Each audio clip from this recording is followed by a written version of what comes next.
Tony Yayo said, Hov don't look out for me like 50 look out for him. Oh, word? He said that? I just want to clear that up. Hov don't have to. All right. You know what I mean? All right. Okay. I'm chewing a lie on my own. Right. If Hov look out, I'm telling you, I'll be up there. Right. So when y'all see me out here, that's the Blizzle budget. But back to you, I'm sorry for cutting you off, but I just want to let niggas know Hov don't have to. So with everything you Maserati, Fox, real saw, nigga, huh? with everything that you saw, what would you change? I just pray to God every time I leave the house. Yeah. And I'm talking to him about it. And Hervé says loud, you don't gotta worry about nothing. You got 50. Jay-Z doesn't do nothing for these guys like 50 does. Hold up. When Jim Jones blew up right in the middle of Memphis Bleek's podcast, this wasn't just another rap meltdown. Nah, this was years of tension finally hitting the fan. His rage didn't come out of nowhere.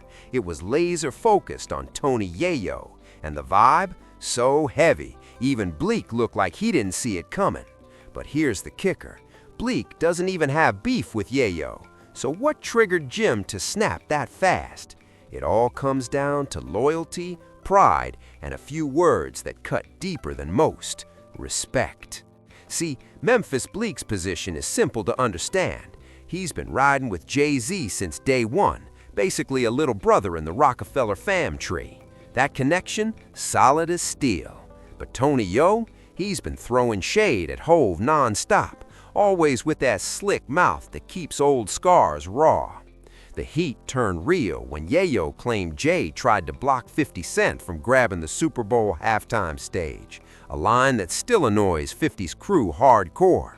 So when Yayo hit up Shannon Sharp's show, he came with full intent to stir trouble. He didn't just call Jay-Z a hater. He went all in, saying Jay never helps people win, never lifts anyone up. Then, girl, he went after Bleek's legacy directly. Yayo said, look at Memphis Bleek. He not shining, he not winning. Jay don't take. Just said we just came back off tour. Yeah. You know, with Fifth, and we still touring, still. And I do my own tours too for people. Be like, oh, yo.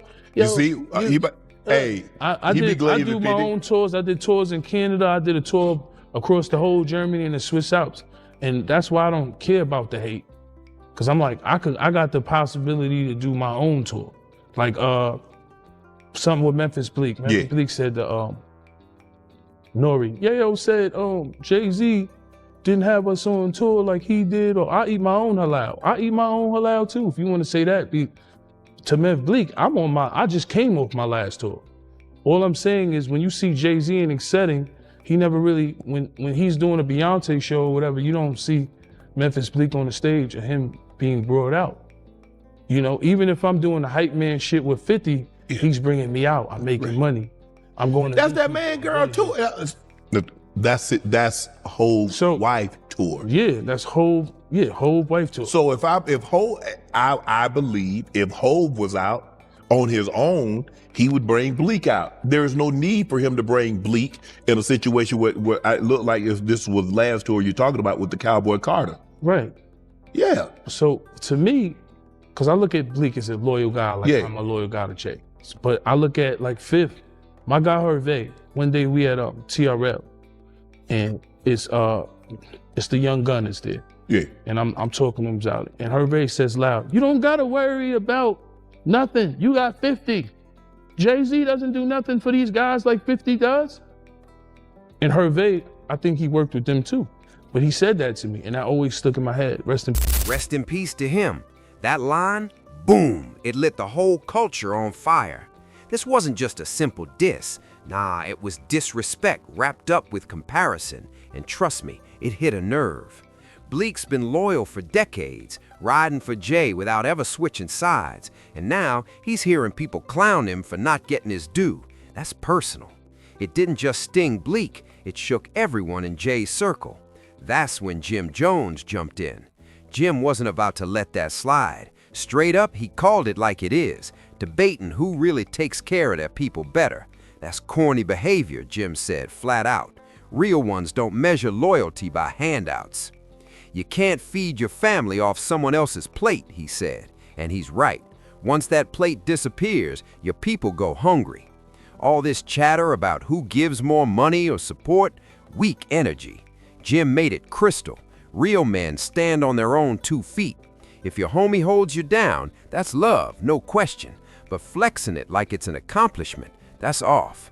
The way Yayo brought it up, it didn't feel like a real critique. It came off more like a cry for validation.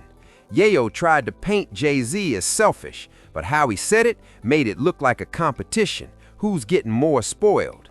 That's a wild flex for grown men, especially 2 moguls who operate completely different when helping their people. So when Bleak hit Drink Champs later, he couldn't stay silent. He had to set the record straight. According to him, there's never been real beef with Yayo. They've crossed paths, maybe even chopped it up a few times. But after that comment, everything shifted. Not full-on war yet, but the energy was off. Bleak's tone said it all. This isn't about money or clout, it's about respect. He's loyal to Jay, no doubt, but he's not letting someone throw dirt on his name like that. He basically said it without saying it. Forget Tony Yayo, straight like that. But here's where it gets crazy. Yayo's always been about calling people out if they're not holding their crew down. That's exactly the energy that pulled Jim Jones into this mess.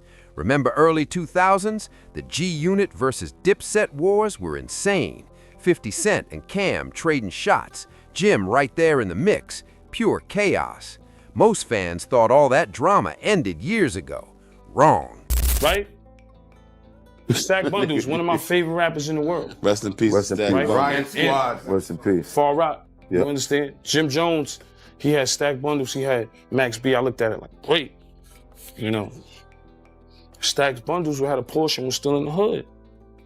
No disrespect to Jim Jones. Fifth had me in Battery Park. I could walk out that barefoot. I look at the socks and look at it. Get the See, socks. that's when a nigga love you, nigga. You get the socks, nigga. Sneakers Dior, nigga. But I'm walking out there barefoot. That's when you know a nigga love you, boy. Because he making sure you don't get your shit split. Because you go back to 134, anywhere, Baisley, right, Brooklyn, pew, shit get split. Once I got shit, nigga shot my shit up. Bentleys and all that.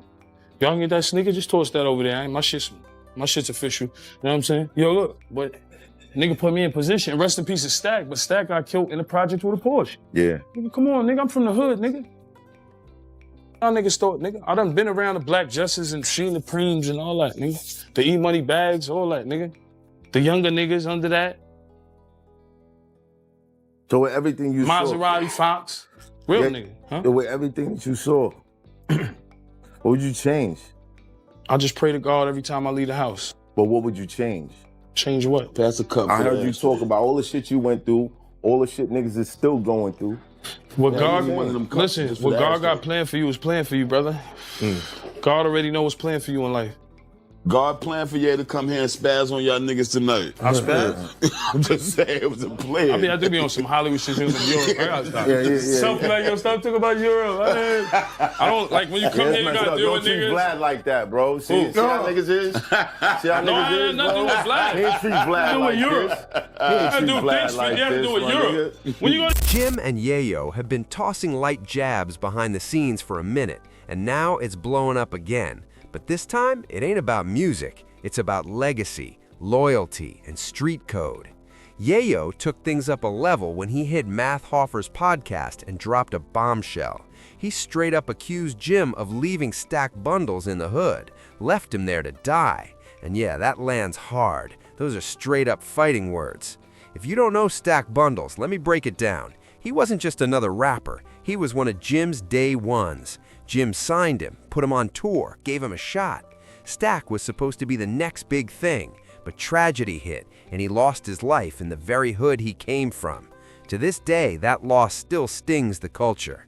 From the outside, it's easy to say Jim didn't do enough, but anyone who's tried to help someone stuck in the streets knows it's never that simple.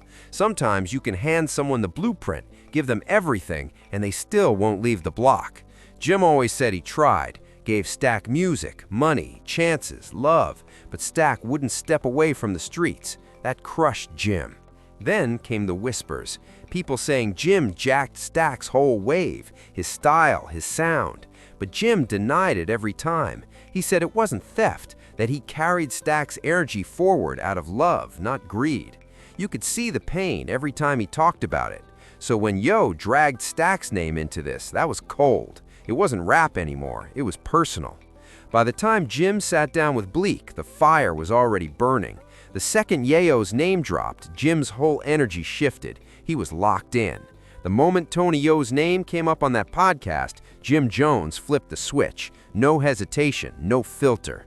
Memphis Bleak tried to keep it cool, but Jim, he was all in, ready to go off. You could feel it in his tone. He'd been holding this one in way too long.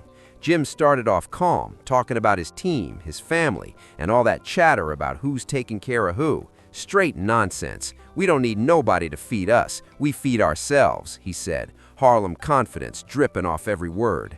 Then Jim started swinging, and these weren't light punches. He went straight for Yayo's pride. He joked about Yayo's money, his looks, even his hygiene, saying he's got enough lotion for every bump on his face, pure comedy mixed with venom, and Bleak couldn't help but smirk. But Jim, he wasn't laughing. He was making a statement.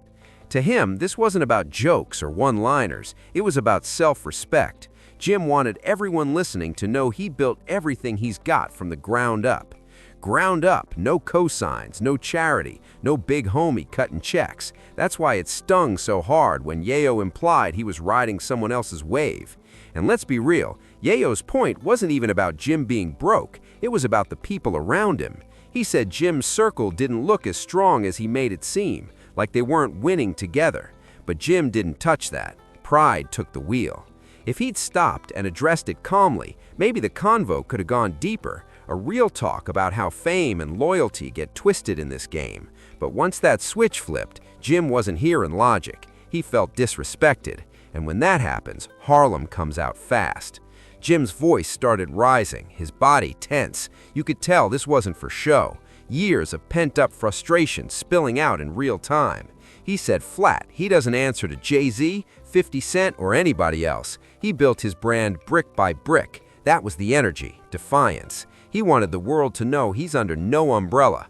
But that's when it went from talk to tension. Jim started taking shots at Yayo's relationship with 50, saying he's been hiding behind 50's bus from day one. You've been the passenger your whole career. I've been driving my own lane, he said. That hit hard because everyone knows 50's the general. Being called his shadow, that's being told you never stood on your own. By then, the room got thick. You could almost hear the air shift. Even Bleak looked uneasy. This wasn't friendly debate anymore. This was real smoke. Jim had moved past defending his name. Now he was attacking Yayo's manhood. He wanted him to feel small, like he never earned his stripes without 50 by his side. That's when it hit. You realize this wasn't just words. It was old-school street ego, pride, and scars from past beefs that never healed. Remember, Jim and Yo have been circling each other for years. Back in the early 2000s, when Dipset and G-Unit were running the game, those crews had history. The mixtape era, full of slick lines and subs. But those weren't just bars, they were real shots from real situations. So when Jim started bringing that old energy back, it was like reopening a wound the game thought had already scarred over. Yayo, being Yayo, didn't respond with a rant or meltdown. Nah, he played it smart. He moved quiet, but with power. Instead of dropping a diss track, he posted something online that hit even harder. He shared a picture of Max B, Jim's longtime rival. That was chess, not checkers. Anyone who knows the history between Max and Jim instantly got it. That post said more than 1,000 words ever could. It was Yayo's way of saying, "You not untouchable, bro." The internet caught fire after that. Fans started picking sides like it was the old days again. Team Jim versus Team Yayo. Jim didn't back down. He doubled down on pride, saying he's never been anyone's sidekick, never needed a cosign, never fed by another man. He said he stands on business every day, and nobody can question that. To him, the Max B repost was disrespect on a whole different level, like bringing up a ghost from his past just to stir emotion. And that's exactly what made this drama explode. Fans went wild. Some said Jim had every right to snap back. Others called Yayo just spoke a few uncomfortable truths. You know how the internet gets. Clips flying, memes everywhere, everyone throwing in their 2 cents. It blew up bigger than Bleak's podcast. It was trending across the culture. What made it even crazier, Bleak, the guy just trying to host a chill interview, got caught right in the middle of 2 old-school titans reigniting years of smoke. After that, Jim tried to bring the energy down for a second. He started flexing again, showing off his lifestyle, cars, cash, jewels, and reminding everyone it's all self-made. Bleak even got nostalgic with him about the old Rockefeller days, the grind, the missed chances. For a moment, it looked like the conversation might cool off, but once pride hit again, Jim couldn't stop. The talk kept circling back to Yayo. Every time he thought he'd moved on, he found a new angle to fire. And while Bleak nodded along, you could tell his mind was spinning. He probably didn't expect his name dragged into a full G-Unit versus Dipset revival. But that's what makes this culture wild. One podcast, one straight comment, and suddenly the whole hip-hop world is debating loyalty, money, and respect again. Jim's final tone that night, pure fire. No apologies, no backpedaling. We not waiting for nobody to take care of us. We take care of ourselves. That line was instant headline quote, repeated everywhere. It was his mic drop statement, the message that summed up everything he stood for. And even though it all started with Tony Yo throwing shots at Jay-Z and Bleak, it ended up exposing the deeper layers of ego, pride, and pain that still run through hip-hop's legendary figures. Now the fans are watching close, wondering what comes next. Will Yayo throw another slick jab? Will Jim fire back with music? Or will this whole thing cool off before someone pushes too far? The tension's still thick, and everyone's waiting for the next move. One thing's for sure, this moment reminded the game that hip-hop's old guard still got fire in their veins. These aren't just rappers, they're survivors, veterans of an era where words could spark wars and pride could make or break a legacy. So, what side are you on? Team Jim Jones, standing on independence and hustle, or Team Tony Yo, saying real loyalty means making sure your people shine too? No matter which way you lean, you've got to admit it's been a wild ride watching this all unfold. This is hip-hop in its rawest form, authentic, emotional, unpredictable, and it's not even over yet. The culture is buzzing, fans are split, and everyone's waiting for the next twist. One move could flip the whole narrative. So keep your eyes open, because if history's taught us anything about Jim Jones and Tony Yo, it's that neither one stays quiet for long. Don't forget to subscribe, share, like, and comment. Let's keep this conversation going and see where this wild saga lands.